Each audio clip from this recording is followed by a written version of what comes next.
ခုနကဦးဇင်းတို့မိဘအကျိုးဆက်မယ်ဆိုရင်လည်းဆုံးခံလို့ရတဲ့ပစ္စည်းနဲ့အကျိုးဆက်ပေးလို့ရတယ်ကပ္ပိယကြီးဦးဇင်းဒီဟာမလိုချင်ဘူးဒီဟာလိုချင်တယ်မိဘဟိုကူညီပေးပါဆိုရင်ကပ္ပိယကိုတောင်းလို့ရတယ်ဒါမျိုးပေါ့နော်ဦးဇင်းတို့ရှင်းတော်ဆရာတော်ကြီးတွေလည်းအဲ့ဒီပုံစံမျိုးကျင့်သုံးတာပဲလေဦးဇင်းတို့မဟာကဏ္ဍဆရာတော်ကြီး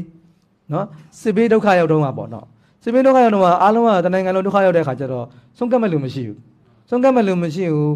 ဟိုတောင်းမှလည်းတန်ဃာတော်အဲ့တော့ဆရာတော်စီမှာဟိုတန်ဃာ6ပါးတော့ပဲရှိမှထင်ပါတယ်မဟာကဏ္ဍဆရာတော်ကြီးစီမှာလေအဲ့တော့ကပ္ပိယမှာကပ္ပိယတယောက်တော့ရှိတယ်ဒါပေမဲ့ကျောင်းမှာရှိတဲ့ဆန်စီကလည်းကုံတော့မယ်ပေါ့နော်ကုံခါနီးနေပြီအဲ့တော့တော်တော်ဆုံးခံလို့လည်းမရအောင်စစ်တွေဖြစ်နေတာဆိုတော့အဲ့တော့ဆရာတော်ကြီးဘာလုပ်ရလဲဆိုတော့ဒုက္ခသင်္ကန်းကိုကပ္ပိယနဲ့ဆန်ဖြစ်အောင်လုပ်ခဲ့ရတယ်ဆရာတော်ကြီ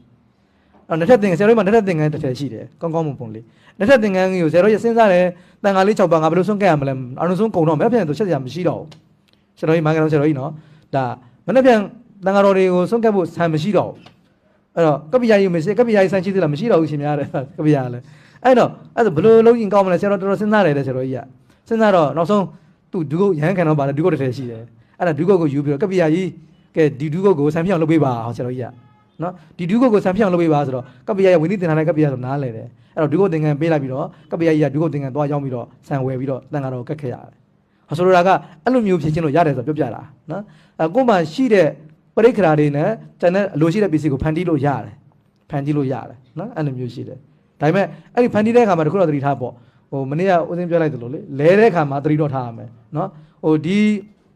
သင်္ကန်းနဲ့ဟိုဟာကိုလဲပေးပါအဲ့လိုပြောလို့မရအောင်ဟိုကပ္ပိယတော့ခိုင်းလို့ရတယ်ဟိုဓာတ်ရိုက်အလူရှင်ဟိုလဲမဲ့လူနဲ့ဓာတ်ရိုက်ပြောလို့မရအောင်မောင်ရဲတော့ရဲ့တပိတ်ကိုငါ့ကိုပေးငါသင်္ကန်းမင်းယူတော့ပြောလို့တော့ပြောလို့မရအောင်အဲ့ကမောင်ရဲတော့ကပ္ပိယဆိုတော့ကပ္ပိယဦးစင်းကိုဒီသင်္ကန်းနဲ့တပိတ်လဲပေးပါလို့ခိုင်းလို့တော့ရတယ်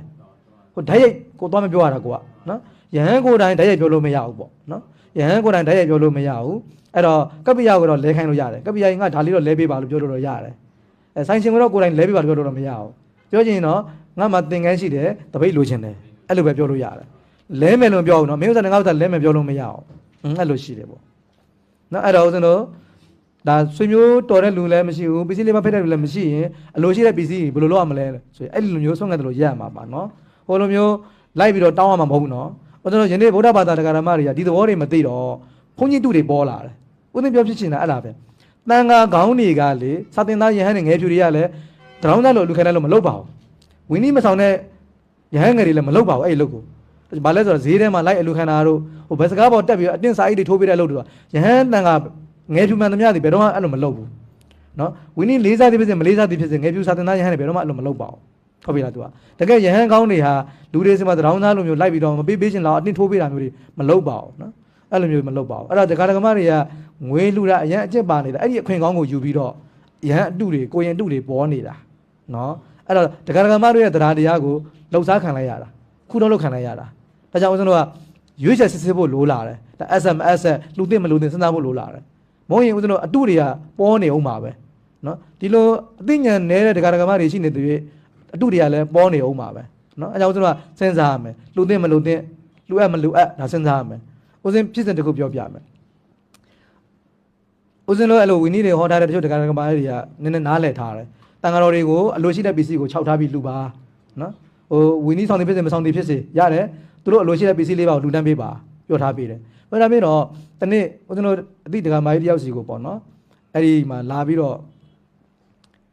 ့ကိုရင်တပားကနော်သူကစာတင်ဘယ်စာတင်လိုက်ကပါပေါ့နော်စာတင်လိုက်ကပါအဲ့တော့သူစာအုပ်လိုချင်လို့အဲ့ဒါဝိထုငွေဝိထုငွေပေါ့စာအုပ်လိုချင်လို့ပေါ့နော်အလားလူခန္ဓာပါဆိုတော့အဲ့ဒါဒကာမကြီးကအရှင်မြတ်အဲ့ဆိုရင်နဲ့စာအုပ်စင်းပေးခဲ့ပါပေါ့နော်အရှင်မြတ်အကြောင်းလေးစာလည်းပေးခဲ့ပါတပြည့်တော့လာလူပေးပါမယ်သူကဆိုတော့ဟာဒကာမကြီးတဲ့ဟိုစာအုပ်တွေကအရန်ခက်တယ်တဲ့သူကဒကာမကြီးရှာလို့ရမှာမဟုတ်ဘူးတဲ့သူကကိုရင်ကိုတိုင်းရှာမှဖြစ်မှာပေါ့ဆိုတော့ရရတယ်ရှင်မြတ်ဘယ်လောက်ခက်ခက်တပြည့်တော့ရအောင်ရှာပေးမယ်ဒကာမကြီးကလည်းသူကရှင်မြတ်လိုချင်တဲ့စာအုပ်ကပြောခဲ့ပါစင်းပေးခဲ့ပါတပြည့်တော့ရအောင်ရှာပေးပါမယ်ဆိုတော့မဟုတ်ဘူးတော့ငွေမငွေသူကအဲ့လိုမျိုးပေါ့ရှင်ကငွေဆိုရတပြည့်တော့မလူနိုင်ဘူးရှင်မြတ်စာအုပ်ဆိုရင်တော့တိတ်တော့စင်းပေးခဲ့တပြည့်တော့လူပေးမယ်တပြည့်တော့ရှင်မြတ်အကြောင်းကိုလာကပ်ပေးပါမယ်သူကမဟုတ်တော့ငွေမငွေဆိုအဲ့လိုမျိုးပေါ့နော်ဆိုတော့ဘာဖြစ်လဲဆိုတော့စာအုပ်ကိုအကြောင်းပြပြီးတော့ဒီငွေတွေကမဟုတ်တဲ့နေရာမှာတော့သုံးပါလေတကယ်ကောင်းတဲ့နေရာမှာသုံးတာမရှိဘူးလားရှိတယ်ဒါမှရှားရတယ်ပေါ့မကောင်းတဲ့နေရာမှာသုံးတာလေရှိနိုင်တာလေဆိုတော့ခုနဘောလုံးပွဲလောင်းတာတွေဖြစ်လာမယ်ဟုတ်တော့ညစာဝယ်စားတာတွေဖြစ်လာမယ်သာသနာတော်နဲ့မသိတော်တဲ့နေရာတွေမှာသုံးဆွဲမှုတွေဖြစ်လာမယ်ဒီဝိတုငွေကဆိုတော့အဲ့ဒါကြောင့်ကျွန်တော်ဘာဖြစ်လဲဆိုတော့ဒီငွေတွေကတန်ဃာတော်တွေရဲ့သီလတွေကိုအန္တရာယ်အယံပြူတယ်ပေါ့နော်ထိခိုက်စေတယ်ဟိုဆယ်တော်ကြီးတွေကတော့ သူဒါသာသနာကောင်းကျိုးတဲ့လုပ်တယ်ဆိုမှလည်းရဟန်းငယ်တွေကြတော့စိတ်မထိန်နိုင်ဘူးကိုရင်ငယ်လေးတွေကြတော့ဒီဝိထုငွေကိုကောင်းတဲ့နေရာမှာသုံးတာနဲ့မကောင်းတဲ့နေရာမှာသုံးတမိတတ်တယ်ပေါ့နော်အဲ့ခါကျတော့ဦးဇင်းတို့တန်ခါငယ်လေးတွေကြတော့သူတို့နဲ့လိုအပ်တဲ့ပစ္စည်းလေးပါဖက်နဲ့ဆိုရင်ဖက်နဲ့ထီဆိုရင်ထီနော်စာအုပ်ဆိုရင်စာအုပ်လူတန်းပေးတာအကောင်းဆုံးပဲနော်အကောင်းဆုံးပဲနောက်ကပ်ပြက်ကာရကရှိရင်ကပ်ပြက်ကာရကစီမှာအဲ့နဲ့လူတန်းအကောင်းဆုံးပဲလက်ထဲမှာထည့်တာတော့မဖြစ်သင့်ဘူးပေါ့နော်ဘာလို့အန်ဒရက်အရင်များလို့ပေါ့ဘာလို့မကောင်းတဲ့နေရာမှာအသုံးချမိတတ်လို့ကလေးတွေဆိုတာနော်နော်နည်းနည်းအဲ့တော့ဦးဇင်းတို့စာမျက်နှာ43နော်နည်းနည်းလေးဖတ်ကြည့်ရအောင်ပါထို့ကြောင့်တဲ့နော်ဒုတိယပိုင်းမှာယဟန်တော်တို့ကအလူရှင်တို့အထံ၌လိုအပ်သောပစ္စည်းကိုအလူခံနိုင်စေရန်အလူရှင်တို့ကတပည့်တော်တို့ထံအဆက်သောပစ္စည်းများကိုအလိုရှိသောအခါအလူခံတော်မူပါဘုရားဟု၎င်းတပည့်တော်တို့ကိုပစ္စည်းလေးပါဒါယကအဖြစ်မှတ်ယူတော်မူပါဘုရားဟု၎င်းကြိုတင်၍ဆောက်ထားတင်ကြသည်ဒါပေမဲ့အဓိကချက်ကတော့ဒါယကအဖြစ်မှတ်တော်မူပါဘုရားဆိုတာအဓိကမကြောက်ဘူးနော်အပေါ်ကအချက်ကအဓိကကြတယ်ဘာလို့မနေ့ကပြောခဲ့သလိုယဟန်တကအဖြစ်သိမပြုပါလို့ပြောရုံနဲ့မရသေးဘူးနော်ဒါတနိုင်ငံလုံးပြင်ရမယ့်အနေထားလေးတွေပေါ့အဲ့တော့တပည့်တော်တို့ထံအဆက်သောပစ္စည်းကိုအလူခံအပါဘုရားဆိုရင်ဒါပြီးသွားပြီနော်ဟိုပစ္စည်းလေးပါတကာမှအဖြစ်တကာဖြင့်သိမပြုတော်မူပါဘုရားဆိုတာအဲ့ဒါအဓိကမကြောက်အဲ့တော့အဲ့လိုလျှောက်ထားလိုက်လို့ရှိရင်ဦးဇင်းတို့တန်ဃာတော်များကကိုယ်အလိုရှိတဲ့ဥစ္စာလေးတွေကိုပြောပြလို့ရတာပေါ့နော်ပြောပြလို့ရတယ်အဲကြောင့်ခုနကဆုံးခံရက်တို့လာရက်လို့ရှိရင်အရှင်မြတ်ဘာအလိုရှင်းတာလဲဦးဇင်းတို့တခါတခါခဏခဏကြုံတယ်တခါကြီးတို့လည်းဒီထဲမှာတခါမှလည်းတော်တော်များများကြုံမှုမှာပါအဲ့လိုငွေလာလူခံတဲ့ကိုတော်တွေလीနော်ဟိုဦးဇင်းကအဲ့လိုပြောဖြစ်တော့ရှုတခါမှလာပြောရှင်များတဲ့ဒီလိုလူခဏခဏကြုံနေပေါ့တော့ဈေးထဲမှာဈေးသူဈေးသားတွေဆိုရင်ဖက်နဲ့လူခံတဲ့ကိစ္စတွေဆိုတော့ဖက်နဲ့ပြတ်တော့လို့တခါမှဖက်နဲ့ဘိုးလေးပေးပါအောင်ဆိုတော့အဲ့တော့ဖက်နဲ့ဘိုးပေးလိုက်ပြီဆိုနောက်တစ်ခါဆိုသွားပြန်ပြီသူဖက်နဲ့ဘိုးဆိုတခါတော့လူခံပြန်ပြီတခါမှတည်းကဆိုပြောတပည့်တော်အဲ့ဒီကိုတော့နှစ်ခါသုံးခါတွေ့တယ်ဖက်နဲ့ဘိုးဆိုပြီးတော့တယ်သူပြောရတယ်ပေါ့နော်ဆိုတော့ဘာဖြစ်လဲဆိုခုနကဦးဇင်းပြောဆိုတော့တရားတရားကိုလှုပ်ရှားခံရတာပေါ့နော်တခါတခါမှတို့ရတရားတရားကိုသူအသုံးချခံလိုက်ရတာဒါကြောင့်ဦးဇင်းတို့တကယ်ဖက်နဲ့လို့ချင်တယ်ဆိုရှင်မပြောဖက်နဲ့လူပေးမယ်ခဏဆောင်ပါဗျာဖက်နဲ့တော့ကပ်ပြီးဝယ်ပေးမယ်အဲ့လိုဆိုလည်းမယူဘူးသူကအဲ့တခါလေးပြီးလိုက်အေးဟုတ်တယ်အေးအဲ့လိုလို့တကယ်လို့ရမှာအတုယဟန်အတုတွေကိုရင်အတုတွေပျောက်စေရှင်နေတော့လုတ်ကလို့ရမှာနော်တကယ်သူဖက်နဲ့လိုချင်တယ်ဆိုရင်အဲ့ဆိုခဏသတင်းသုံးပါဗျာရှင်များဖက်နဲ့အဟောင်းလဲဆော့တပည့်တော်ဖက်နဲ့အစ်ကလေးလူပေးပါမယ်အဲ့လိုဖြစ်ရမှာအဲ့ဒါအလွယ်တကူလူတွေကရော့အင်းဆောင်ငွေကိုထုတ်ပြီးတော့လူပေးခဲ့ကြတယ်အဲ့တော့ဖြက်စီးတာနော်ဖြက်စီးတာအဲ့ဒါယဟန်တော်တွေရဲ့တီလာကိုဖြက်စီးတာအကျင့်ကိုဖြက်စီးတာပဲဒါတော့ဒါဒီကယဟန်အစစ်ဟုတ်ကြမှာလဲဟုတ်မှာတကယ်တန်ခါအစ်ကအဲ့လိုမတောင်းပါဘူးမလုပ်ပါဘူးတန်ခါအစ်ကအဲ့လိုမလုပ်ပါဘူးနော်အဲ့လိုမျိုးရှိတယ်ဒါကြောင့်ဦးဇင်းတို့ယဟန်အတုတွေကိုရင်အတုတွေလှုပ်ရှားတဲ့သူတွေပျောက်စေရှင်တော့ဆင်ရှင်ရတော့မယ်ဦးဇင်းတို့နော်ဆင်ရှင်ရတော့မယ်အဲ့တော့တကယ်အစစ်ဟုတ်ချင်ဟုတ်နေမှာပဲဆိုလို့တွေးမိရင်တော့ပစ္စည်းလေးလိုအပ်တဲ့ပစ္စည်းကိုလှူဒန်းပေးလိုက်ပါနော်လုံးဝမလှူဘူးလို့ညင်းတာတဲ့ဆိုင်ရင်တော့လိုတာလှူပေးလိုက်မယ်နော်ပစ္စည်းလှူပေးလိုက်မယ်အဲ့တော့ပစ္စံတော့မွတ်ထုံငယ်တော့မလှူတော့ဘူးပေါ့အဲ့လိုမျိုးဖြစ်ရမှာနော်ကဲဒါဆိုဦးဇင်းတို့အခန်းနံပါတ်6ကိုသွားကြမယ်နော်ဝိထုငွေကိစ္စကတော့သာသနာမှာအမတန်ကျယ်ဝန်းတယ်နော်ဒီဝိထုငွေကိစ္စကတော့ဦးဇင်းတို့တော်တော်လေးကိုပြောရမယ်ရှင်းရမယ်တနိုင်ငံလုံးလည်းဒီဥစ္စာကဟိုခေါ်ယူကျိုးလာပြီနှစ်ပေါင်းများစွာခေါ်ယူကျိုးလာခဲ့တာဖြစ်စဉ်ကဒီလိုမြန်မာနိုင်ငံမှာဦးဇင်းတို့တချို့အရင်တုန်းကသူတ္တမဆရာတော်ကြီးလည်းငွေမကင်ကြပါဘူးချွချင်းဆရာတော်ရင်လည်းမဟုတ်ပါဘူးအရင်တုန်းကဆရာတော်တော်တော်များများငွေမကင်ကြပါဘူးဘယ်လိုဖြစ်သွားသလဲဆိုတော့ငွေကိစ္စကဖြစ်ပုံကမင်းတို့မင်းလက်ထက်ကစတာပဲမင်းတို့မင်းကသူကအဲ့ပထမဆရာဆရာဒုတိယဆရာဆရာတတိယဆရာဆရာဆိုပြီးတော့ဆရာဘုန်းကြီးတွေသူကဘွဲတစ်စိတ်ကတ်တာပေါ့နော်ဘွဲတစ်စိတ်ကတ်ပြီးတော့လဆင်ဆွန်းဆန်တော့ထောက်ပံ့တာလဆင်ကြီးပေါ့သူကမန္တလေးမှာဆရာဘုန်းကြီးတွေကိုသူကလဆင်ဆန်းဘယ်နှစ်ထောက်ပံ့တယ်သူကမဟာဒါဝန်ဆိုပြီးတော့သူကဒီ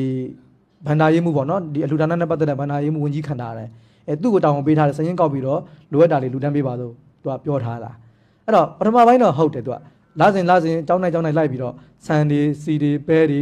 အဲ့မင်းတို့မင်းရဲ့အမိန်နဲ့လိုက်လှူပေးတယ်နောက်ပိုင်းအဲ့ဒီမဟာဒါဝန်ကစီကံပြတ်တာပေါ့သူက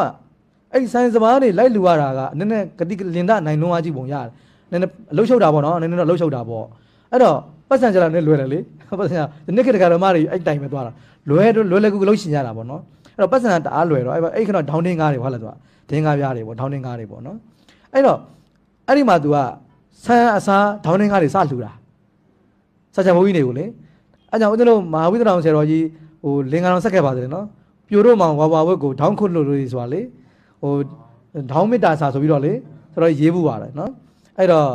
ပြိုတို့မောင်ဝါဝက်ကိုဆိုတာရဟန်းတော်တွေကိုဒေါင်းခွတ်တော့မယ်ဆိုတာနော်ရဟန်းတော်တွေကိုဒီငွေထင်းကားတွေကြောင့်ပျက်စီးတော့မယ်ဆိုတော့ကျွန်တော်ကြီးကပြောတာလင်္ကာဆက်ပြီးတော့လေ